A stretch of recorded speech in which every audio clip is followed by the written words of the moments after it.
Or you never know. Yeah, I think they're gonna go in there and spar. I don't think it's gonna be you trying to kill me or I'm trying to kill you. You know, I think it's let's go in here and make this money. You know, it's more of a business tactic than anything. 100%. And he went from Disney to, you know, getting paid what I told you. World champions that have dedicated their whole life to this sport, they will never get paid. Not even a percentage of what he's making. Yeah. Or are you about it because it's promoting the sport of boxing? Nah, it don't bother me because if I was in that position, I'd be happy. I always look at it like that. Like if I was in that position, I'd be happy making all these millions of dollars. You know, it don't count. It's just for show. I mean, it's a win-win. Terence Crawford talks about Gervonta Davis fighting Jake Paul and calls it a business move, not a real fight. He says there's a huge weight difference between a 135-pound fighter and a 200-pound fighter, so it feels more like an exhibition than an actual competition. Crawford thinks they will mostly just spar to entertain people and make money. He admits Jake is big and strong while Tank is explosive. I like that one. Jake too big for Tank, you know? In reality, he's way too big for Tank. Like Tank is very talented, punch hard, explosive, a whole 9 yards, but... Yeah, because some people say Jake's fight's rigged. He's like suing people now that say they're rigged. You see that? But how could they rig it before? Because like, what if they just say, oh, we're gonna go soft on each other, and then Tank just fucking throws it right at Jake? Jake can punch with that right hand. Like I seen him, you know what I mean, up close in person. Like dude is big. He's not as slow as people think he is, and he can punch. You know, that's why a lot of people know, like, there was times where, you know, him and Tyson, you know, was in the ring and he could have like laid it on Tyson, but he kind of like held back. You could tell. And that's the same with Tyson. Like Tyson could have caught Jake with something and he just like, you know, so you can see it. If you had to choose someone to win that fight, who do you think wins? Honestly, I think Jake by youth. Really? Yeah. Emiliano Vargas speaks honestly about how boxing has changed because of people like Jake Paul. He says Jake figured out that boxing is no longer just about skill and legacy. Now it's about grabbing people's attention. Fans get excited about drama, social media buzz, and entertainment, and that decides who gets paid the most. Vargas says this is unfair to real champions who have spent their whole lives training hard and fighting the best. Those fighters never earned even a small portion of what Jake makes through fame and hype. He believes Jake understood the formula early. If you create drama, build hype, and control the spotlight, the money follows automatically. Vargas sounds both impressed and disappointed because Jake's success shows how the sport is shifting from pure competition to an entertainment business. Right. Explain this to me, not in basketball terms, just such a funny internet comment, but explain this to me like a third grader. What is an exhibition fight? I don't even know, bro. I'm gonna be real with you. All I know is that Jake is making, I don't know, goddamn. But when they say look, God bless Jake, bro, because this is what he figured out. He figured out this. He figured out boxing is all about attention.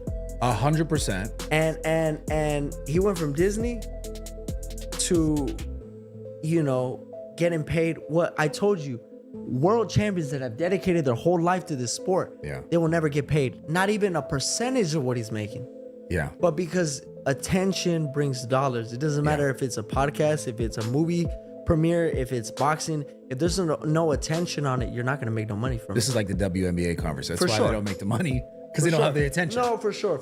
I was at the WNBA yesterday, and that shit was lit, bro. It was lit? I was chopping it up with Floyd was there. It was good? Like, people, they won by like, I think 1 or 2 points. But I was standing up and I was jumping, you know, it was the finals though.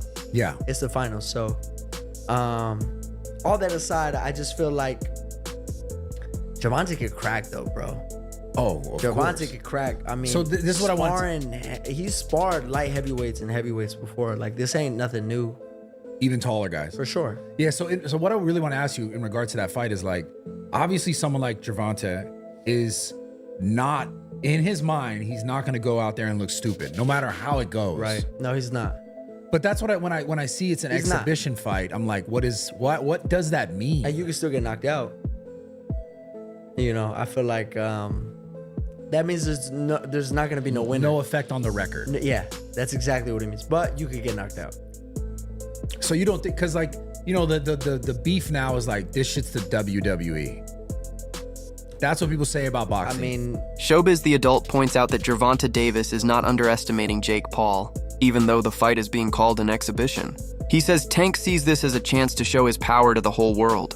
If he beats Jake clearly, his reputation will grow far beyond regular boxing fans. That's why Tank's coach has already said he's training seriously, like it's a world title fight.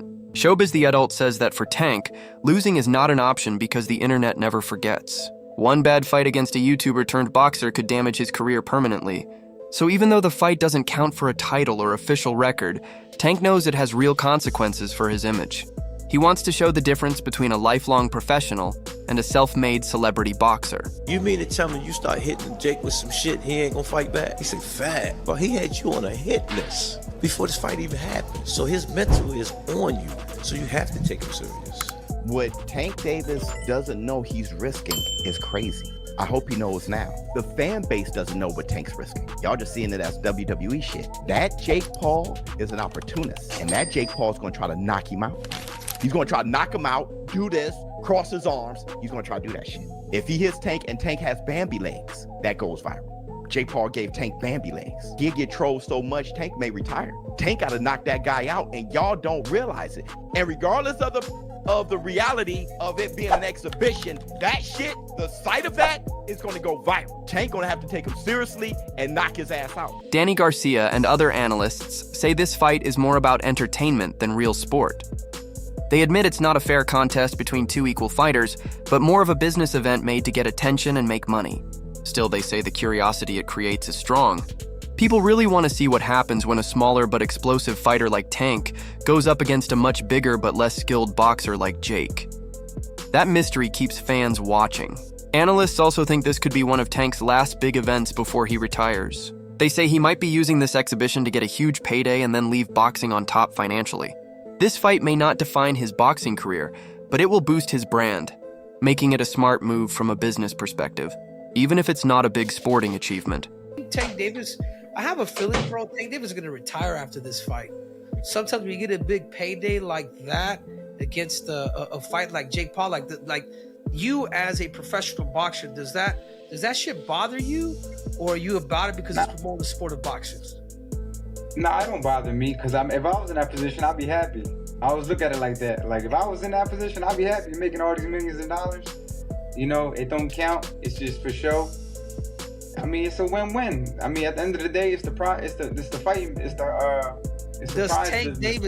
Does Tank Davis get it done with Jake Paul? Jake Paul's a little bit bigger. It's interesting, man. I don't think it's gonna be easy for none of them. I think it's gonna be interesting because Jake is a big dude and Jake is not a bum. Like Right. Jake knows how to fight a little bit. Right. And Tank is a lot smaller. I think it's gonna be entertaining for sure. I'm definitely gonna be tuned in because I just want to see like the outcome for sure. Damn, Right, there so- you have it, Kamaru. See? It's Yeah, changing. I've I've been saying that. I think, see, Danny, and you can attest to this. I see when Jake came into the sport of boxing, it's just, of course, we say, oh, it's just a goofy YouTuber or a content creator coming into the actual combat sports. He came in with such hype and so many eyeballs to where at first it didn't look the greatest, but he's really proved it. The more people have doubted him, the more people have hated on him, the more people have said these things about him, the more it's fueled his fire to where he stayed in the gym enough to where you see Jake now running off combinations and he actually kind of looked like a boxer. Yeah, he definitely stepped it up. I mean, everybody in the beginning was like, man, I've been doing this my whole life. Like, we can't let somebody come in here and just make all this money. And right, everyone said that as a boxer, but as he kept doing it, like I kind of started to respect it because I mean, how many people could really like turn one fan base into another? You know what I mean? Like, you could be a YouTuber and then you could try to be like a rapper and your fans don't go with you. Like, his fans really followed him to the boxing world. Like, you gotta respect, he got a loyal fan base because it's like, if I try to drop a song, nobody gonna listen to it, you know what I mean? Showbiz explains that both fighters are in a situation where they can't afford to fail. For Jake Paul, this fight is his biggest test to see if he really belongs in the boxing world. So far, he's only fought celebrities and older fighters. But Tank is a young, active champion. If Jake doesn't take him seriously and loses badly, his credibility will be ruined. On the other hand, Tank is also taking a risk. Even losing an exhibition fight to someone like Jake Paul would be extremely embarrassing. Showbiz the Adult says that's why both fighters will take this fight seriously, even though it's meant to be for entertainment. The pressure is different for each of them. Jake wants to prove he can fight real boxers, and Tank wants to defend boxing's pride. That shared pressure is what makes this exhibition feel more intense than most real fights. Davis is in a situation where there's a good chance he'll have to retire, like he said after this fight. Let me tell you what I mean. With everyone saying that Jake Paul's fights are fake, Jake Paul brand cannot afford this fight to be a play-around fight that goes the distance. It just can't afford it. If it goes the distance and it's tit for tat and everybody it's like a sparring session, Jake Paul's brand is going to take an enormous hit. I don't think Jake Paul's brand can afford it. I think Jake Paul knows that. And he's going to go out there throwing haymakers, trying to knock out Tank. I'm telling y'all, and y'all keep playing around. Y'all keep telling Tank that it's fake. Y'all keep saying, whatever.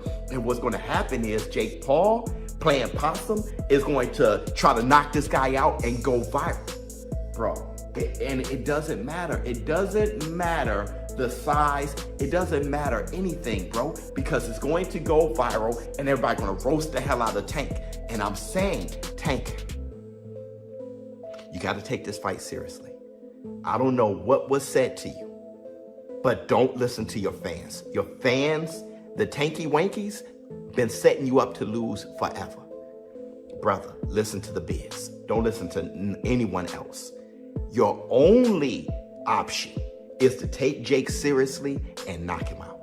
That is your only option. Because Jake Paul knows that's his only option. He's just not saying anything. That's it for today's video. Stay tuned. Until next time.